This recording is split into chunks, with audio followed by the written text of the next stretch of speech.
বিয়েটা ছিল 2024-এ। আমি ভিডিওটা এডিট করতে দেরি করেছি, তাই ভাবলাম আজকে এডিট করি। এই আমার ব্রাইডাল এবং রিসেপশন দুটোই ছিল। রিসেপশন লুকটা আজকে শেয়ার করছি, ব্রাইডালটা আরেকদিন শেয়ার করব। তাড়াতাড়ির মধ্যে খুব ঠান্ডা ছিল, ঠান্ডার মধ্যে কাজ হচ্ছিল। জানুয়ারি মাসে বিয়ে ছিল। আর এই হচ্ছে আই মেকআপ করা হচ্ছিল।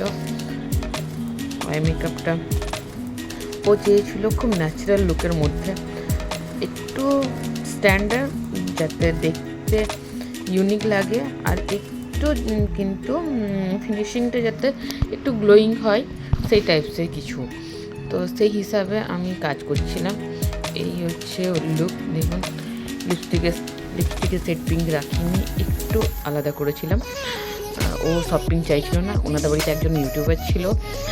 এই হচ্ছে সেদিনের মানে রাত্রেবেলায় যা হলো, এত কুয়াশা যে ওর একটা ফটো ভালো আসছিল না।